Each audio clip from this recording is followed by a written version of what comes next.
meus irmãos e minhas irmãs, sejam muito bem-vindos a mais um episódio do Garden Podcast. O nosso objetivo aqui é te incentivar a cultivar o seu jardim com Jesus, o seu lugar secreto com Jesus. E só está sendo possível esse episódio graças ao Estúdio PTF. Então, se você quer um serviço de vídeos, de imagem, de fotografia, é só você seguir eles aqui. Vou deixar o Instagram deles aqui na nossa descrição. E hoje nós temos uma convidada muito especial. E eu já queria pedir para você se apresentar, que a gente quer te conhecer. Bom dia, boa tarde, boa noite. O horário que você estiver aqui participando conosco do Garden Podcast. Estou muito honrada de estar no Garden Podcast com a Catiane, que tem sido bênção para nós. Inclusive, já sou tendenciosa para falar desse projeto Garden. Comecei o ano com Garden Podcast, com Garden Devocional. E tem sido bênção na minha vida, já louvo a Deus pela sua vida. E para falar de mim, 32 anos, nasci em Manaus, moro em Manaus, sou casada com a Kim, mãe da Áquila, que tem 6 meses, e vivendo muitas experiências novas com Jesus a cada dia. Amém. É isso, né? Glória a Deus pela sua vida, Débora. Muito obrigada por estar aqui conosco. E eu quero iniciar essa conversa, pedir para você compartilhar um pouco com a gente como foi a sua infância, se você nasceu no lar cristão ou não. Então, eu desde pequenininha já tive acesso, tanto à palavra de Deus quanto ao convívio da igreja. Os meus pais, desde pequenininha, já me levaram. Eu já fui, na barriga da minha mãe, já estava na igreja, no louvor ali. E sempre imersa nesse ambiente da presença de Deus, nesse ambiente da comunhão dos santos, Mas eu só fui realmente me aproximar de forma mais pessoal de Jesus no iniciozinho da minha adolescência, Quando eu fui realmente entendendo um pouco mais a minha necessidade de Deus. Mas, desde criancinha, eu tenho recordações, eu sempre conto pro meu esposo que eu tenho recordações, de que nas peças de Natal, nas cantatas de Páscoa, eu me emocionava muito quando eu era criança, desde pequenininha. Eu ficava maravilhada, de pensar em tudo que Jesus fez por nós, o quanto que o Senhor nos amou. Eu já tinha essa mensagem entrando em mim, essa consciência da verdade do Senhor entrando na minha vida desde pequenininha. Mas realmente a minha decisão só foi aos 11 anos. Então você cresceu, num lar cristão, nasceu nesse ambiente de igreja. E são duas realidades completamente diferentes, Acho que a gente pode falar isso com propriedade, porque eu não cresci num lar cristão. Então é todos pensamentos diferentes, um contexto familiar diferente, valores diferentes, uma cultura, Isso.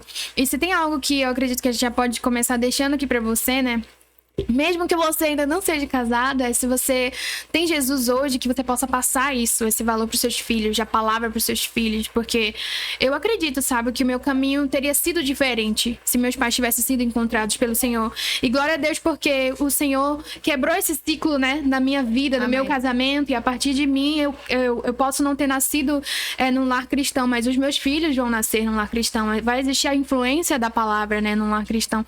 Então, eu queria te convidar desde agora, esse momento de solteira, já ter essa mentalidade, ou se você já é casado e tudo mais, se você está esperando no Senhor, a ter essa mentalidade, de trazer Jesus para a sua família, para as gerações. E como que foi, Débora, o seu encontro com Jesus? Como que foi, esse momento de conversão? Então, eu acho que quando a gente fala em conversão, a gente pensa numa caminhada em que a gente está indo numa direção, numa via, e você está perseguindo ali uma direção, um caminho. E a partir do momento que você tem um encontro pessoal com Jesus, você faz uma convergência nesse caminho e você começa a andar na direção oposta. Você começa a entrar em outra via, que é a via do caminho estreito, onde você está olhando somente para ele é a única coisa que importa. E eu acredito que esse momento ele aconteceu para mim de uma forma muito natural, Como eu cresci num lar onde a minha mãe e meu pai, a minha família, os meus tios, as pessoas me conduziam pela mão até a igreja e eu sempre tive contato com a palavra e essa palavra foi entrando em mim.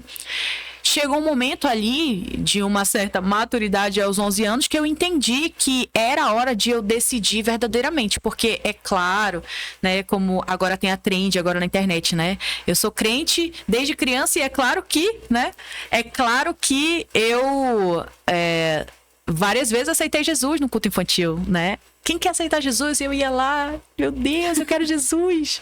E quando eu cheguei aos 11 anos, realmente eu entendi que eu precisava de Jesus, que eu precisava de perdão, que eu tinha pecado sim, e que essa decisão só podia partir de mim, né? Então, nesse mesmo período, foi o período que eu me batizei, né? E é muito louco, Kate, porque eu me batizei 2 vezes, né?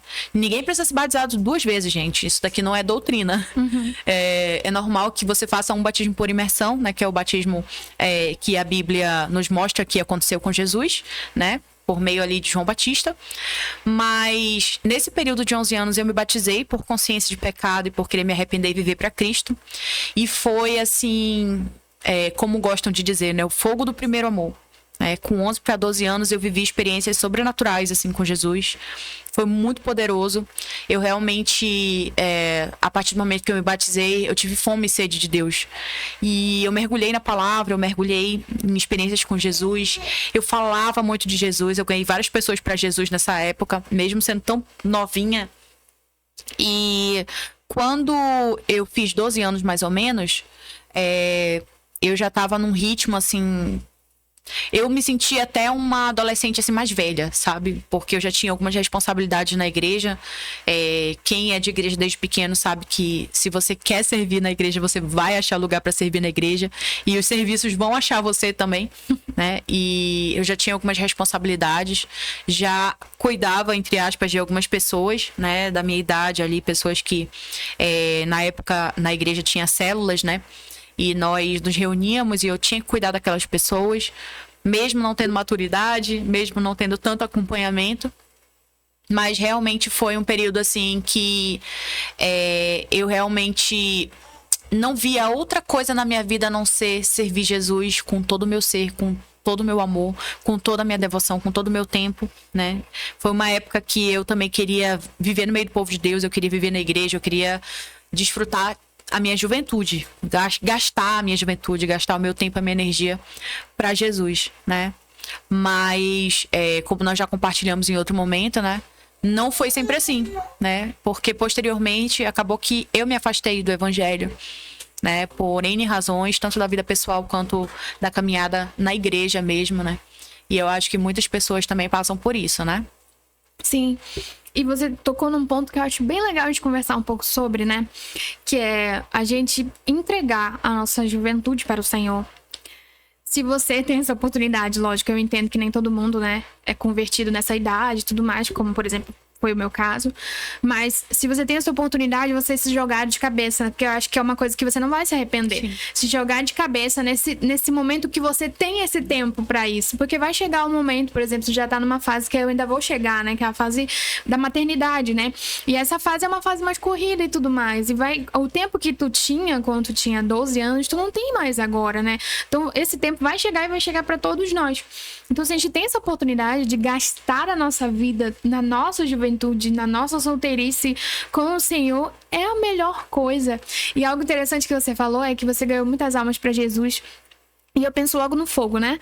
O fogo, ele queima aonde não tá queimando, e onde já tá queimando, ele queima mais, né? Então, você tava pegando fogo nessa época, né? E onde você tocava ali, automaticamente o fogo contagiava. E é isso que a gente precisa buscar nesse tempo que a gente tem essa oportunidade, sabe? Queria até que você falasse um pouco sobre isso, né? Porque você teve mais essa experiência do que eu, por exemplo, na juventude, de viver uma juventude assim mais entregue ao Senhor, né? Como que foi essa experiência para você? Sim, eu acho que para falar sobre essa entrega, dá para eu falar também sobre o período que eu vivi de não entrega, né? Existe um fenômeno, né, de quando a gente caminha com Deus, que é uma tentação muito grande que a gente tem de vez em quando na nossa caminhada, de a gente entregar nas mãos de Deus e, dadas as pressões da vida ou as circunstâncias, a gente tomar de volta pra gente, né? E foi o que aconteceu comigo, né?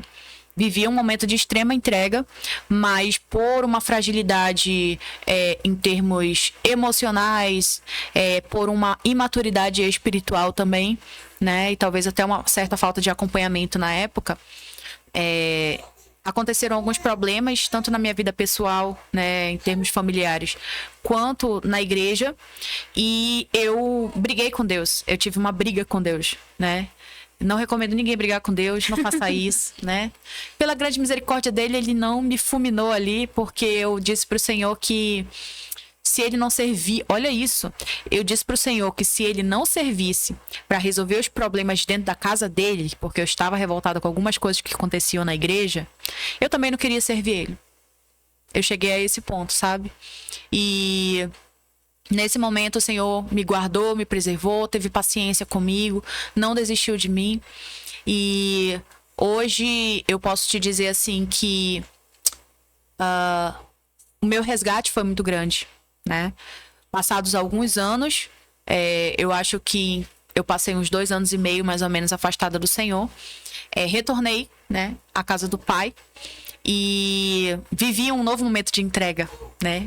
Só que nesse momento de entrega, com mais consciência, com um pouco mais de maturidade, eu fiz um voto. E até hoje eu tô cumprindo esse voto. Eu já passei desde lá, que foi por volta dos meus 17 anos, quando eu me reconciliei. Desde esse momento em que eu renovei o meu voto, a minha aliança com Jesus, nunca mais eu pensei em largar Jesus. Passei por diversas situações adversas, diversos momentos difíceis, mas em momento algum passou pela minha mente voltar para o mundo, voltar para, sabe aquela condição do pródigo quando ele estava ali de frente para os porcos, voltar a desejar a comida abominável do mundo, sabe? Nunca mais voltei a esse lugar, nem pensei em voltar para lá, porque quando a gente sai da casa de Deus, pra gente retornar, a gente precisa ter um posicionamento muito forte diante dele. No meu caso, conhecendo a minha fraqueza, a minha fragilidade, eu fiz um voto. Por quê? Porque desde a minha infância eu aprendi que voto não se quebra. Que voto você precisa cumprir até o fim. Todas as vírgulas, tudo que você estabeleceu diante de Deus. Porque se você fizer um voto e não cumprir, melhor que não faça o voto, né? A Bíblia fala que é melhor você amarrar uma pedra no seu corpo e se jogar no mar do que você fazer um voto e não cumprir, né? Então, naquele momento eu disse pro Senhor, eu nunca mais vou me afastar de ti. E até hoje eu tenho honrado esse voto pela graça do Senhor, né? E eu acho que uma boa forma da gente encarar essa permanência, essa persistência na presença de Deus é que a gente observe quando os nossos pés querem caminhar outro caminho. E isso, Kati, não vem em coisas óbvias às vezes, não vem em coisas alarmantes como o diabo aparecer para ti com chifre e rabo longo, né, com um tridente na mão. Às vezes, as sutilezas da vida, as pequenas escolhas, como, por exemplo, o ouvir a voz sensível do Espírito Santo e não seguir o que ele está falando, isso já pode começar a apartar o nosso coração de Deus e endurecer o nosso coração para Deus. Então, eu acredito que para a gente se manter nesse lugar de comunhão com Deus e de permanência no caminho dele, é por meio de uma entrega diária. É por meio de ouvir a voz dele e obedecer imediatamente e totalmente. Porque obedecer parcialmente já é desobediência. Sim. Né? E isso desagrada ao Senhor. Sim. Aquele que me ama obedece os meus mandamentos, né? Então, acho que isso é algo que a gente precisa ter sempre no nosso coração, né? Que o Senhor, ele ama a nossa entrega e a nossa obediência. Não existe vida com Deus sem obediência. E obedecer não é fácil. Não vou romantizar aqui pra te dizer que é a coisa mais linda do mundo, porque não é. Se fosse fácil, não chamava obediência, né? É realmente uma como é que eu posso falar? Uma renúncia do nosso eu, do nosso ego, do nosso orgulho. É o negar-se a si mesma, né? E não existe evangelho genuíno sem a gente se negar. E tem um ponto que você trouxe que eu acho legal a gente falar um pouco, que é sobre a revolta que muitas vezes a gente sente no nosso coração com a igreja. Eu acredito muito que muitas pessoas se afastaram do Senhor nesse tempo, nos últimos anos, por causa disso. E a Bíblia nos ensina que maldito é o homem que confia em outro homem. E eu acho que esse é o primeiro ponto que a gente precisa trazer para nossa realidade. Por quê? Porque a gente não vai encontrar Deus no outro. Eu não vou encontrar Deus na Débora, a Débora não vai encontrar Deus em mim. Ou seja, perfeição, totalidade, completude, suficiência, sabe? Isso quer dizer que a gente vai falhar. Em algum momento eu vou falhar como ser humano. Em algum momento a gente vai falhar como ser humano.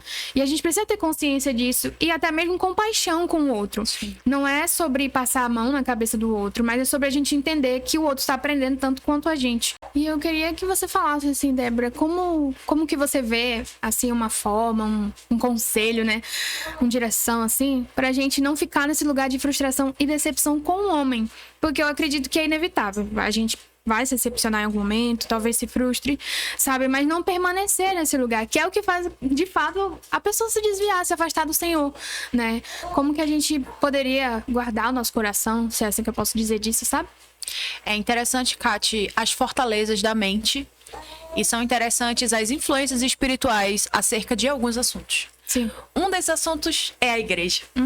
Porque, Kati, pensa comigo, na vida profissional, alguém te frustrou, alguém te fez raiva no trabalho. No outro dia você vai sair do seu trabalho? Não. Aí, lá com a tua roda de amigos, com a tua vida social, você tá de repente, né, tá no mundão, tá aí saindo, fazendo programas sociais, estando aí entre pessoas, você faz coisas até divertidas e tá ali fim de semana com a galera. Alguém dentro da sua galera te decepciona. No outro dia, você vai deixar todos os seus amigos para trás? Não. Você vai, de alguma forma, tentar dialogar, você vai relevar, né? Você vai tomar uma a mais para poder esquecer. Não é isso? Mas quando se trata de duas coisas, igreja e família, aí não. Aí, se alguém na igreja fizer alguma coisa que me desagradou, ou que me ofendeu, ou que me entristeceu, eu não posso chegar lá com essa pessoa e falar assim, cara, me perdoa porque eu tô chateada com você. Por causa disso e disso que aconteceu. Me perdoa. Ah, não, Débora, mas quem me ofendeu foi ela. Jamais eu posso chegar pedindo perdão. E dentro de casa, Kati, não dá pra eu chegar com meu esposo e falar assim, meu bem, eu tô muito triste por causa disso, disso e disso. E eu fiquei com tanta raiva de você por isso e isso. Eu fiquei tão frustrada, eu fiquei tão triste, fiquei tão mal. Não. Dentro de casa não dá pra relevar, não. Dentro da igreja não dá pra relevar, não. Mas lá no meu trabalho, dá pra relevar. Lá na mesa do bar com os meus amigos, se alguém fizer alguma coisa contra mim, dá pra relevar. Sabe? E isso é muito forte, isso é muito pesado, sabe? Porque a gente percebe que existe uma nuvem, como uma penumbra espiritual que cobre a nossa mente, né? Pra gente não ter essa percepção ampla, sabe? Às vezes você se magoou com alguém e isso não determina que a sua caminhada ali terminou. Sabe? Senão, como que a gente vive em sociedade, Kati? Não tem como, Sim. sabe? E aí as pessoas entram numa igreja e acham que estão entrando no terceiro céu. Acham que as pessoas vão estar lá, todas de branco, perfeitinhas, alvas como a neve, né? E que ninguém vai errar, ninguém vai te ofender, ninguém tem seus problemas pessoais na igreja, não. Ninguém. Tá todo mundo pleno, tá todo mundo bem resolvido, ninguém discutiu com a esposa em casa, ninguém tá com problema emocional que tem desde a infância, ninguém passou por uma dor, por um luto, ninguém tem pecados ainda não tratados, sabe? Então a gente precisa abrir a nossa mente diante de Deus e falar, Senhor, me perdoa pela minha arrogância. Me perdoa pelo meu egocentrismo de olhar só pra mim, pra minha ofensa, pra minha dor e achar que tá tudo bem. Eu tenho direito, eu não sou obrigada, né, a tolerar a gente da igreja que me faz mal, né? Realmente é óbvio que é desejável que você esteja numa igreja com pessoas saudáveis, né? Que tenham uma caminhada saudável com Jesus, que te levem para mais perto de Deus. Isso é óbvio, né? Mas a gente precisa realmente estar diante de Deus com humildade, né? A palavra de Deus fala que nós não devemos deixar de congregar, né? E a palavra de Deus fala que, isso foi uma palavra que mexeu muito comigo num certo período da minha vida, que nós devemos buscar a santificação nós devemos buscar a santificação sem a qual ninguém verá Deus, mas que nós também devemos buscar estar com aqueles que estão buscando a Deus, né? Eu não vou lembrar a referência bíblica, mas você pode ler 1 e 2 Timóteo que você vai achar esse texto. Você estar com quem está buscando a Deus vai te levar a estar com Deus, né? E, inclusive, esse é um outro ponto que eu queria falar, não sei se nós temos tempo, Kati, né? Que é realmente esse departamento, essa área da nossa vida com Deus, que é cultivar esse relacionamento. Porque muitas vezes nós somos levados a estar em frustração com a gente mesmo dentro do nosso relacionamento com Deus. Por quê? A gente sabe que Deus é bom, que Deus é perfeito, que todos os dias Ele vem ao nosso encontro para estar conosco. Mas a gente sabe que a gente é falho, que às vezes a gente não dá prioridade para Deus, às vezes a gente não olha para Deus como a gente deveria no nosso dia, né, para estar com Ele, para desfrutar da companhia dele. E a gente é levado para um lugar de culpa. E esse lugar de culpa vai afastando a gente Sim. da presença, né? Vai minando o nosso amor, a nossa comunhão com Deus, né? Então, acho importante a gente também pensar que a vida com Deus, ela não é uma linha reta, né? Ela é uma linha com picos e vales, né? Eu tive um pastor, Kátia, que ele costumava dizer que pra gente chegar no céu, não importa se a gente vai chegar correndo, andando ou rastejando. O importante é a gente chegar no céu. O importante é a gente chegar até onde o Senhor nos chamou para viver, né? Na eternidade com Ele. Então, é importante a gente entender que nem sempre a gente vai estar correndo com Deus. Tem dias que a gente vai estar se rastejando com Deus, mas a gente vai estar com Ele, sabe? A gente não pode entrar num lugar de culpa e condenação e achar que nós somos filhos horríveis, que nós somos rejeitados por Deus, que Deus está chateado com a gente porque a gente não está sendo perfeito diante dele. Ele sabe que nós somos pó, né? Então, que a gente possa realmente se abrir para o novo de Deus, né, Kátia? Olhar para a igreja com misericórdia, sabe por quê? Porque Deus, ele olha com misericórdia para nós. Será que a pessoa que falhou com você ali na igreja, será que essa pessoa ou essas pessoas, esse grupo de pessoas, será que eles não são merecedores da graça de Deus? Será que eles não são alvo da misericórdia de Deus? E outra, será que você é tão perfeito?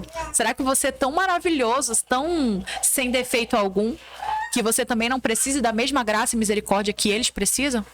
Né? Então, que a gente possa tomar pra gente essa responsabilidade de olhar pra Deus com humildade e se posicionar fazendo o que Ele disse que é pra gente fazer. Não dá pra gente mudar o que Ele disse, né? Ele falou, congreguem-se e busquem a minha face com aqueles que me buscam também. Sim. E fugir do problema mostra pra gente uma imaturidade, sabe? A gente precisa buscar esse lugar maduro de querer resolver. E isso não só em relação à igreja, mas à vida. Né? Quantas pessoas estão magoadas e feridas com outras pessoas justamente porque fugiram do problema e não quiseram resolver uma situação que estava mal resolvida. Às vezes uma impressão errada, às vezes alguma coisa que aconteceu dentro de um contexto que a gente não tinha controle, sabe? E a gente permanece nesse lugar, eu falo isso porque eu já passei por isso, a gente permanece nesse lugar e a gente pede também a nossa comunhão com Deus, a gente pede a comunhão com a pessoa que talvez fosse uma pessoa que tivesse muito para nos agregar, sabe? E a gente vive uma cultura de ferida, sabe? De machucar. Isso não é saudável pra gente. E também sobre essa questão de igreja, a gente entender que a gente não é superior a ninguém. Quando a gente deixa de ir pra igreja porque algo aconteceu, porque alguma coisa ruim ali aconteceu, algum problema, alguma questão que seja, a gente tá se colocando nesse lugar. Está se colocando de lugar superior. Eu sou superior a essa pessoa que fez isso, porque eu nunca faria isso no lugar dessa pessoa. Tudo bem, os pecados podem ser diferentes, mas a gente peca, a gente precisa de ajuda. Por que a gente é tão melhor que o outro assim, sabe? E talvez ter essa conversa difícil com essa pessoa para se perdoar e se curar dessa ferida seja exatamente o que ela precisa para mudar. E seja o que você precisa para mudar. Porque a gente não é tão bom quanto parece que a gente é. A gente não é tão bom quanto a gente acha que a gente é. E é difícil falar sobre isso porque ninguém quer ouvir isso. Você não quer ouvir que você não é tão bom quanto você acha que você é, mas essa é a verdade, a gente não é tão bom assim. A Bíblia fala que existe uma graça, ou seja, um favor imerecido sobre nós. Então eu não mereço, porque eu não sou tão boa assim, quanto parece que eu sou. Você não merece, porque você não é tão boa quanto parece que você é, sabe? Então ter essa consciência de que, cara, a mesma graça, né? Que tá liberado sobre outros, tá liberado sobre mim, porque eu também não merecia. Eu não merecia estar nesse lugar, eu não merecia o amor de Deus, eu não merecia nada. Então, se eu que sou eu não merecia, por que eu vou tratar meu irmão diferente, sabe? Do que Deus me trata? E a Bíblia fala que o Senhor, ele é longânimo. Então, às vezes, a gente assume um lugar de juiz e, tipo assim, vou ficar chateado com essa pessoa e nananã. E não é assim. Deus é longânimo, gente. Se não fosse a longanimidade e a benignidade, essa palavra aí, de Deus, a gente não ia permanecer, sabia? Porque a ira dele ia nos consumir, gente. Deus é fogo consumidor. Vocês estão entendendo? Então, a longanimidade de Deus guarda as pessoas nesse lugar, a gente nesse lugar, sabe? Nos protege dessa ira, né? Na pessoa de Cristo. Então, a gente precisa ter essa consciência também de que, cara, Deus tá agindo com longanimidade com essa pessoa.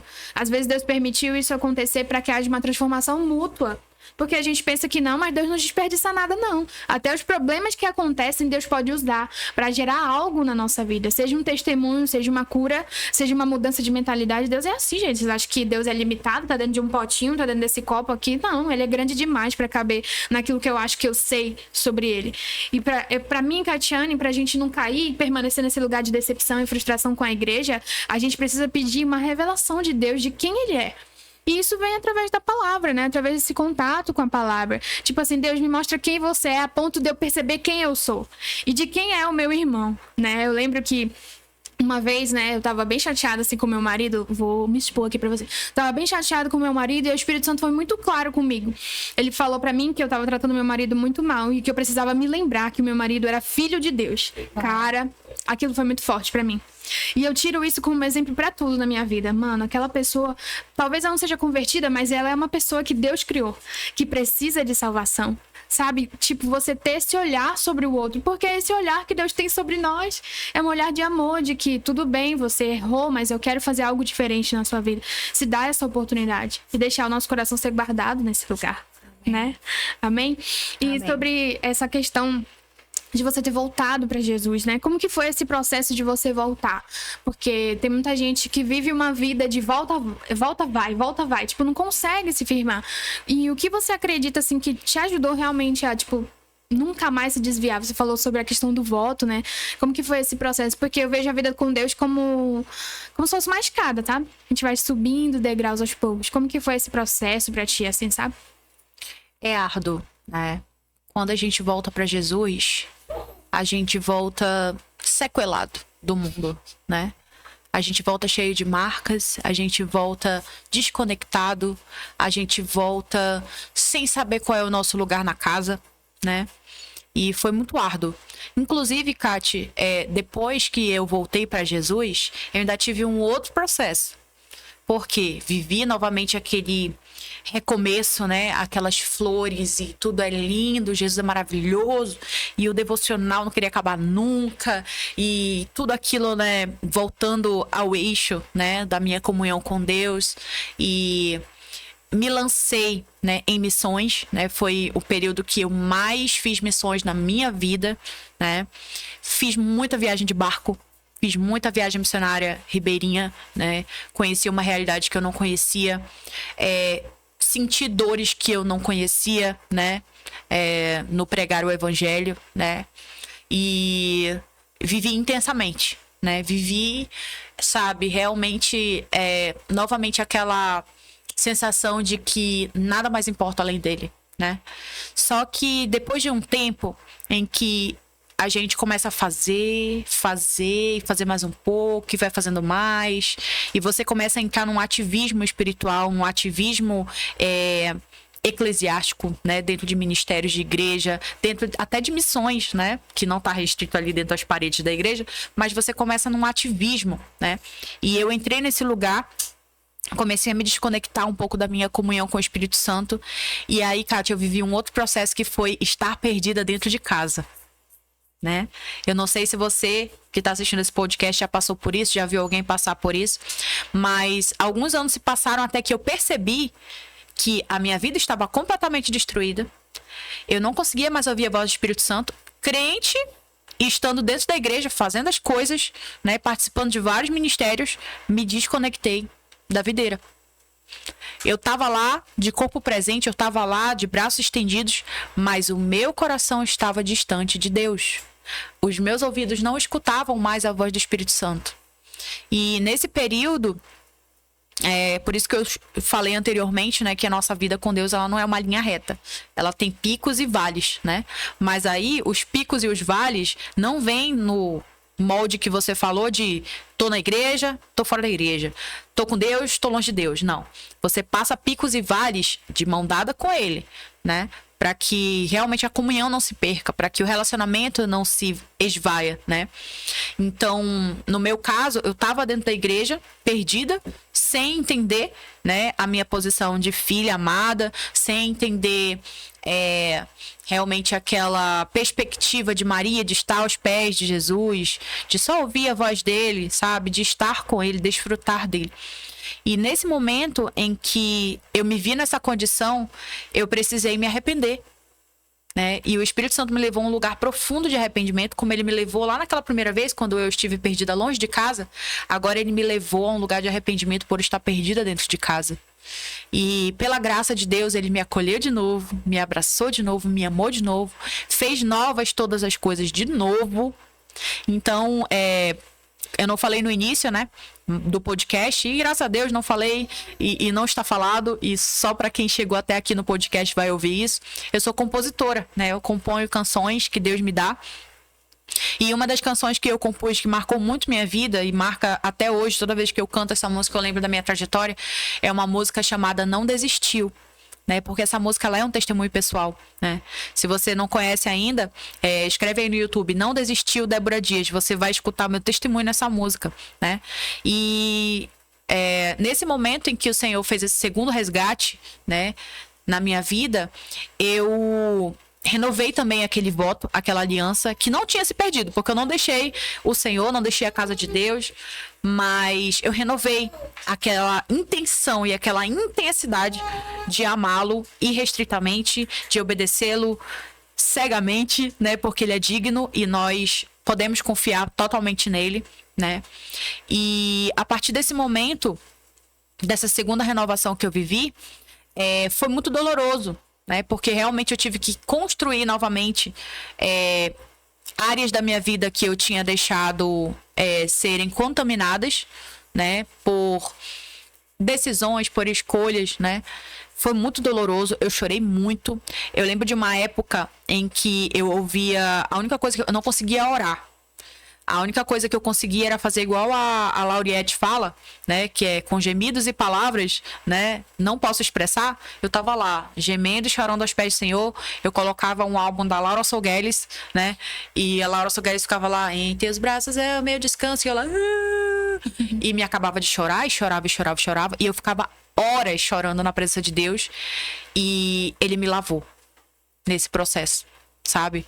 Hoje, Catiane, eu consigo entrar num culto, sentir a presença do Senhor, ser renovada, ser tocada, ser ministrada pelo Espírito Santo, sem ficar acabada de chorar. Porque hoje eu tô com uma outra estrutura emocional, né? A gente já entende, num certo momento da caminhada, que a gente tá no culto, não somente para adorar a Deus, mas também para servir os nossos irmãos. A gente precisa estar com o olhar atento, né? Ao que a casa precisa, ao que o Espírito Santo quer de nós ali naquele lugar. Então, nem sempre dá pra gente ficar lá debruçado chorando, né? Na presença de Deus, num culto, por exemplo. Mas eu vivi esse processo em que eu ia para um culto e não conseguia abrir o olho de tanta lágrima que saía. Eu vivi esse processo de detox da minha alma, entendeu? E não dá para escapar disso. Porque quando a gente percebe o quão vazio a gente está de Deus, o quão cheio a gente ficou de nós, é preciso uma renúncia, é preciso o Senhor achar lágrima nos nossos olhos, é preciso o Senhor achar um coração quebrantado ao qual ele não resiste, né? Então, se manter nesse lugar de quebrantamento, de reconhecimento de que, sabe, aquele que está de pé, cuide para que não caia, eu acho que é a chave para que a gente permaneça. Então, todos os dias eu tenho que olhar para mim, Kati, e falar: vá para os pés do Senhor, minha filha, porque se você viver um dia sem ele, é capaz de no outro dia você acordar do jeito que você já acordou um dia, longe dele, longe da presença dele, né? Olhando para a comida dos porcos e desejando aquilo que o mundo tem para dar, né? Sim. Então acho que é por aí. Amém, glória a Deus. Você falando, né, veio algo na minha mente assim, que eu já me senti nesse lugar, perdida dentro de casa, né, como a dracma. E eu lembro que a grande questão para mim foi que eu tinha me perdido da minha identidade. Tipo, não conseguia saber quem eu era em Deus. Então, a partir disso, eu já tinha tomado a decisão no meu coração de que eu ia me desviar de novo, né? Porque eu já tinha me desviado uma vez e tinha voltado. E aí eu lembro, assim, que eu não entendia isso de que eu tinha uma identidade, de que eu tinha um amor, de que eu tinha um pai. Toda essa questão da paternidade, né? Da minha filiação. E aí eu lembro que eu tava decidida a me desviar. Então fui me afastando, me desligando das coisas, assim. No meu coração já tinha tomado essa decisão, sabe? E aí eu recebi um WhatsApp de uma pessoa, né? E essa pessoa só falou uma frase pra mim. Foi suficiente pro Espírito Santo vir com poder e glória, sabe? Sobre mim. Ela disse o seguinte na mensagem: a tua fidelidade não acabou. cara, me quebrou aquilo dali em 50 mil pedaços. Foi como se eu tivesse caído em mim de que, como assim Deus não é digno de que eu esteja aos pés dele? Como assim Deus não é digno de que eu dê tudo de mim para ele? E apesar de eu ainda não ter de verdade naquele momento recebido essa identidade que é real e palpável, biblicamente falando, de filha, eu me rendi. Eu falei, não dá mais. Por que eu tô fugindo de um amor que não dá pra fugir? Por que eu tô correndo de um lugar se não consigo me esconder desse lugar, se não dá, sabe? E foi muito lindo ter essa experiência com o Senhor, que o Senhor guarde todos nós de não precisar se perder dentro de casa, né, pra passar por isso. Mas foi muito bom ver que Deus, ele me vê, que eu sou importante pra ele e que ele jamais, o amor dele jamais vai deixar de me encontrar, né? Nem morte, nem vida, nem anjos, nem principados, enfim. Nada pode nos separar desse amor. E talvez você esteja nesse lugar, dentro de casa, assim como eu e Débora já estivemos, mas perdida. Sem saber, sem ter uma perspectiva, sem ter até mesmo um senso de propósito, sabe? Sem entender quem você é. E eu queria te convidar para esse lugar e te dizer exatamente a mesma frase que eu tenho certeza que foi o Espírito que me disse naquele dia. A tua fidelidade não acabou. Esse é só o começo. Que nesse momento aí onde você tá, se você quiser dar uma pausa no podcast e assistir o resto depois, ajoelha no chão, ajoelha onde você quiser, se rasga, se quebranta e se arrepende. Eu acho que uma marca da vida do crente é o arrependimento. A gente precisa se arrepender. De vez em quando a gente vai descobrir alguma coisa, alguma pereba, sabe? Alguma craca dentro de nós que precisa de arrependimento. E essa humildade mesmo de falar, cara, eu preciso de Deus. Não existe um dia sequer na minha vida que eu não preciso de Deus. E não vai existir, sabe? É entender essa consciência de dependência, né? E não só dependência, tipo, financeira, dependência de amor, dependência emocional de Deus, né? Mas dependência na vida, em tudo, nas circunstâncias, não importa, no trabalho, sabe? Entender que a gente precisa dele, não só para respirar, mas para ter uma vida para glorificar o nome dele, sabe? E você tocou sobre missões. E eu acho esse assunto muito importante para o nosso tempo, muito importante para a juventude. E eu queria que a gente conversasse um pouco sobre isso, que você trouxesse algumas experiências que você viveu nesse campo missionário, porque eu acho que a gente ainda não entendeu direito o que é missão, sabe? Para mim, trazendo para um contexto de família, eu servir a minha família é uma missão. Para mim, servir na igreja é uma missão. Para mim, eu servir no meu trabalho, sabe, com excelência é uma missão. Então, ser missionário para mim é você ter uma missão. E a nossa missão é ser um pequeno Cristo onde a gente estiver. Mas trazendo mais para essa ideia de que você foi ao campo missionário, teve essas experiências, sabe? Como foi para você? E compartilhar uma experiência assim que foi uau com a gente.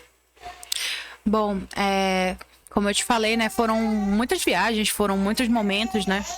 Mas eu acho que o que mais me marcava nas viagens missionárias que a gente fazia e em todas as ações missionárias que a gente fazia era realmente 2 pontos. O primeiro é a questão que você até falou, uma palavra que eu amo falar sobre ela, que é a palavra identidade, né? E quando a gente está realmente anunciando Jesus, a gente está vivendo um caráter de Deus de proclamação do amor, né? Deus, ele por meio da criação, e nós fazemos parte da criação de Deus, ele tem anunciado o seu amor. Quando a gente realmente está na ação missionária, quando a gente está trabalhando em prol de anunciar Jesus, a gente percebe que a gente está vivendo uma parte do caráter de Cristo, né? Que é o caráter de manifestar, de anunciar esse amor e até de materializá-lo, né? Porque quando a gente vai para a missão, a gente abraça, a gente fala de amor, mas a gente realmente leva o alimento, a gente provê, né, alguma coisa de necessidade que alguém está tendo, né? E essa questão de identidade, ela mexe muito com a gente, né? Recentemente eu ouvi alguém ministrando, até num podcast também, a respeito da importância da conexão da igreja local com o campo missionário e do campo missionário com a igreja local, né? Quando uma pessoa que vive no contexto de igreja local passa muito tempo sem ter contato com a realidade missionária, ela perde a sua conexão com o ID. Ela perde uma parte da sua essência natural. Tem que ser natural daquele que tem a Cristo, manifestar a Cristo e falar de Cristo, né?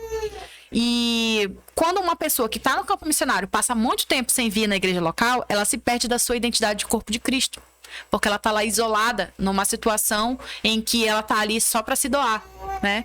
Então, quando ela chega na igreja local, ela pode ser abraçada, se sentir corpo, se sentir parte de um todo, que é uma igreja global que está buscando o Senhor, conhecendo o Senhor e fazendo o Senhor conhecido, né?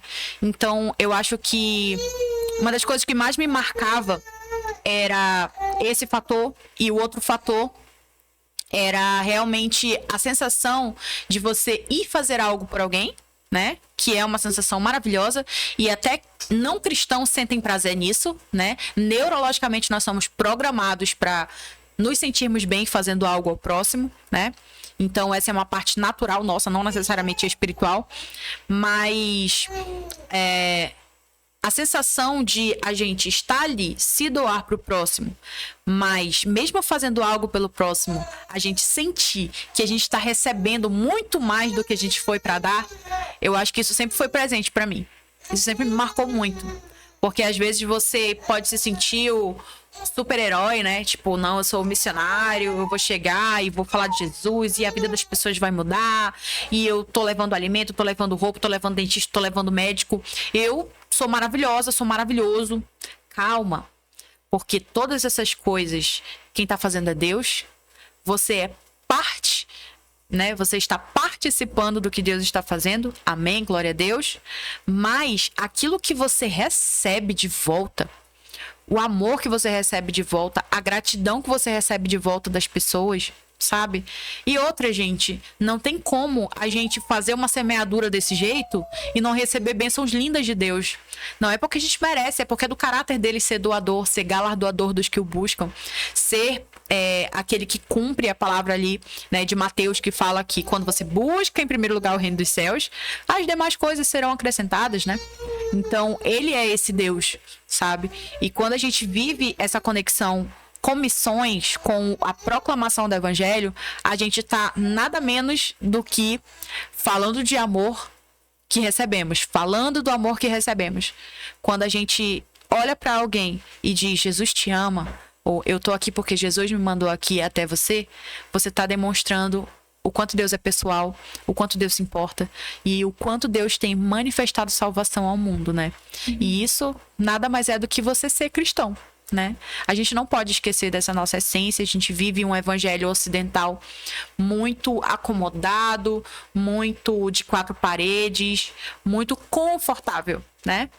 Mas o Senhor nos chama a sermos desafiados pelo Espírito Santo a realmente entender que se nós não abrirmos a nossa boca para pregar o evangelho, até as pedras clamarão. E nós temos visto aí no mundo pedras clamarem o nome de Jesus, proclamarem o evangelho, e às vezes a igreja, que somos nós, não sou eu, a igreja que somos nós, calados, sem manifestar a glória de Deus, né? Então, acho que missões é um tema que daria pra gente falar horas. Eu amo falar sobre missões.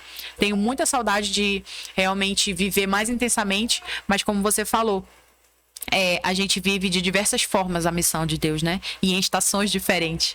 E a estação que eu tô vivendo agora tem muito a ver com realmente uma semeadura familiar, né? E que a gente possa realmente entender que ciclos e estações não mudam o que ele já determinou que a gente faça, que é semear a palavra e viver para ele. Com isso, a gente quer te incentivar realmente a engajar nas missões de alguma forma, sabe? Eu lembro que uma vez eu fui para uma comunidade em Ribeirinha, há sei lá quantos anos atrás, uns 7 anos atrás, mais ou menos. E aí tinha muitas adolescentes e pré-adolescentes, assim, meninas, né? E aí a gente tinha levado, assim, poucas de maquiagem, porque a gente vai pra uma missão, a gente sabe que a gente não vai se maquiar. Só que a gente decidiu ter um momento ali com as meninas, sabe? E eu não sou maquiadora, eu não sou muito boa nisso, eu sei o que eu sei mesmo, sabe? Mas eu falei, cara, então bora maquiar as meninas, né, pro culto, que a gente queria gerar uma expectativa nelas e tudo mais. E elas não tinham acesso a esse tipo de coisa, né? E aí cada um ficou com uma função e eu fiquei com a função de maquiar as meninas do jeito que eu conseguia, né? Aí tá, cada uma sentava lá e a gente tinha poucas maquiagens, então não conseguia igualar a base pra todo mundo, fazer tudo pra todo mundo, né? E tal, mas eu fui fazendo. E, gente, só de olhar, assim, o rosto daquelas meninas, me dá, até emociona o meu coração, sabe? Pensar que maquiagem é uma coisa tão normal pra mim, pensar que eu tenho um batom, eu tenho uma, sabe? Eu tenho um negócio de fazer minha sobrancelha, aquelas meninas não tinham acesso àquilo. Tipo, quando elas se olhavam no espelho, assim, parecia que era uma coisa tão especial pra elas, sabe? E eu fui muito tocada pelo Senhor naquele momento. Eu falei, meu Deus, como existem pessoas que são são vistas pelo Senhor, mas que não estão sendo vistas por mim, sabe? Que eu não tenho orado, sabe, por essas pessoas, que eu não tenho vindo, sabe? Que eu não tenho contribuído. Aquilo tocou muito o meu coração. Talvez pra você pareça algo muito bobinho, assim, uma maquiagem, mas só elas sabem o quanto aquilo tocou o coração delas. Só elas sabem o quanto aquilo foi especial pra elas, sabe? E eu sei porque eu tava lá. Deus falou muito comigo, sabe? Foi muito especial.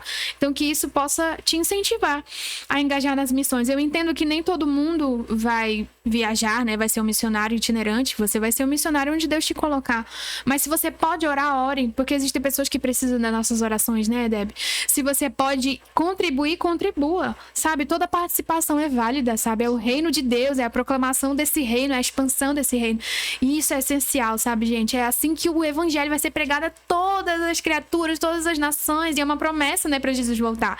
Que o evangelho alcance todos os povos. E por que não participar disso? Imagina quão incrível é a gente fazer parte daquilo que Deus está fazendo. Quando eu tomei consciência disso, eu falei, não, eu quero fazer. Eu quero fazer alguma coisa, né? Inclusive, recentemente, né, aconteceu aquela situação da Ilha de Marajó e tudo mais. E eu falei, cara, eu não posso contribuir, sabe? Mas eu vou orar. E aí eu lembro que eu tava fazendo live no TikTok, né? Eu faço live no TikTok de devocional. Eu falei, gente, é o seguinte, a gente vai tirar um tempo aqui pra orar por essa galera, sabe? E eu acho que, sei lá, não sei nem se fez diferença na vida deles, sabe? Das pessoas que estavam ali, mas aquilo fez muita diferença na minha vida. Falei, se Deus enxergou esse lugar e essas pessoas, quem sou eu pra não enxergar? Quem sou eu pra não fazer nada? Aí eu vou contar um testemunho. Não leve isso daqui como doutrina, nem como peso no seu coração, mas vou contar um testemunho em cima disso, né? Eu tinha R$3 na minha conta.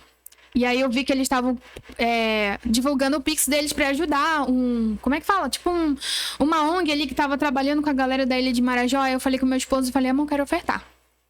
R$3, tá, gente? Eu falei, quero ofertar esses R$3. Aí ele falou, não, tipo assim, R$3, né? Não interessa. Eu falei, vou ofertar.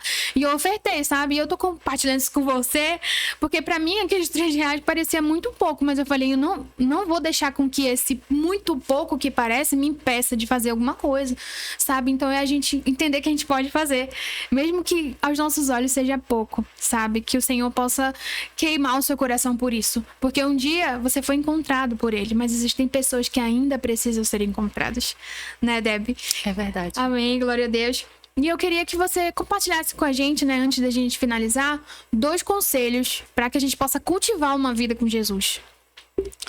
Eu acho que o primeiro conselho, e eu quero direcionar aqui bastante, Kátia, porque eu sei que nessa mesa aqui já chegaram conselhos incríveis, né? E a maior parte deles passa pelo básico, né? Que é oração, leitura da palavra, né? Buscar o Senhor em jejum, buscar realmente priorizar esse tempo na sua rotina, na sua vida. E eu acho que isso a gente já entendeu, né? A nossa dificuldade é realmente manter isso, né? Mas eu queria dar um conselho específico para pessoas que têm um perfil como o meu. Eu tenho um perfil, gente, de uma pessoa extremamente sem foco. Eu não tenho foco, Kátia. Se você vê a minha vida de dona de casa, quando eu tô lá fazendo alguma coisa ali na pia da cozinha e de repente a minha filha chora no quarto, quando eu vejo já tem uma demanda no quarto, já começar a fazer, aí eu vou levar para um outro cômodo e já vejo outra coisa, já comecei a fazer, já esqueci da pia, né? Então, assim, eu tenho esse perfil sem foco, né? Não vou dizer sem foco, tá? Dificuldade de ter foco ou de manter o foco, né? Então, também. Por muitas vezes eu fui levada por culpa, e esse lugar da culpa, de às vezes chegar 23 horas no horário de dormir, eu já estar cansada e falar assim, nossa, não li a Bíblia, não passei um tempo em oração, e falar assim, ai não, cara, eu não vou entregar o resto pra Deus, sabe? Não vou entregar o resto, eu vou dormir. Tipo, ia dormir com vergonha, sabe? Tipo assim, Senhor, me perdoa, mas eu vou dormir porque eu não vou ficar aqui com sono aqui tentando entregar alguma coisa pra ti que eu já deveria ter priorizado no início do meu dia ou na metade do meu dia, né? Então eu quero direcionar pra você que tem essa dificuldade de foco. Ainda que for pouco, faça. Porque para Deus não importa às vezes a quantidade, mas a qualidade. É claro que você progressivamente ir aumentando o seu tempo com Deus, até o ponto de que eu tenho um referencial na minha casa, que é o meu esposo, né?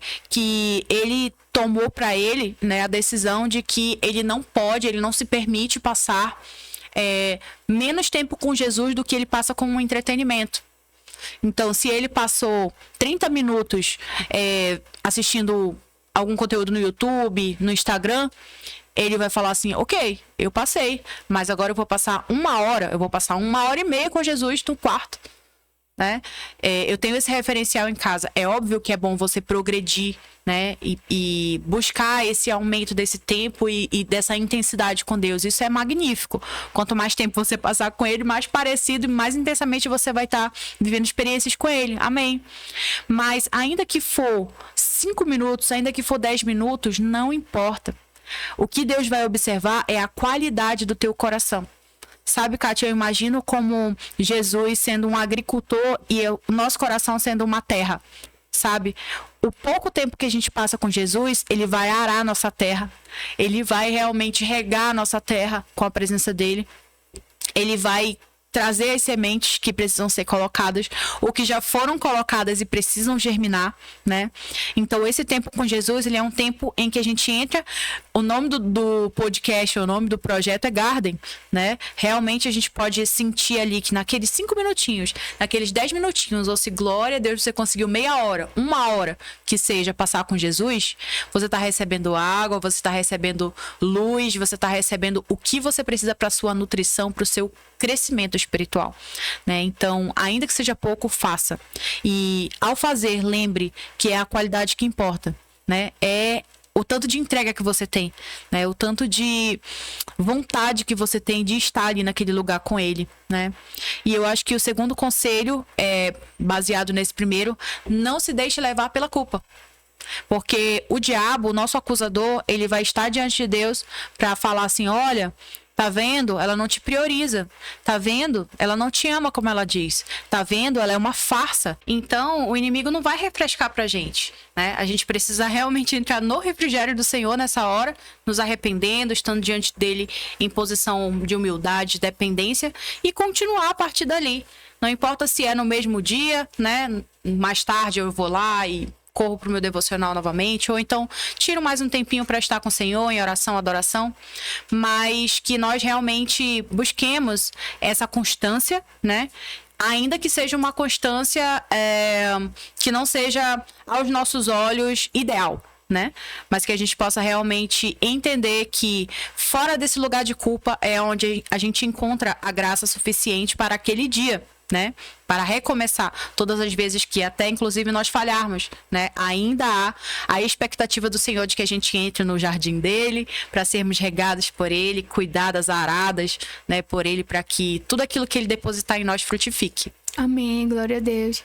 E entender também que a culpa não tem poder sobre nós, a menos que a gente dê esse poder para ela, porque o inimigo ele vai lançar, entendeu? Só que a gente escolhe pegar ou não. Então, se você tem escolhido pegar essa culpa para você, comece a escolher não pegar mais e deixar que o Senhor leve ela de verdade. Não deixe mais ela ter poder sobre você, porque isso é uma escolha que a gente faz, né? Amém? Amém. Glória a Deus, Deb. Muito obrigada por esse tempo. Foi muito especial. Obrigada por vocês estarem aqui, amém, pela sua família. Que Deus abençoe muito. E você, né, que assistiu esse episódio até aqui, quero te incentivar a se inscrever nesse canal e compartilhar esse episódio com alguém que você sabe que tá precisando ouvir tudo que a gente conversou aqui, e que o Senhor possa te ajudar a cultivar o seu lugar secreto com Ele.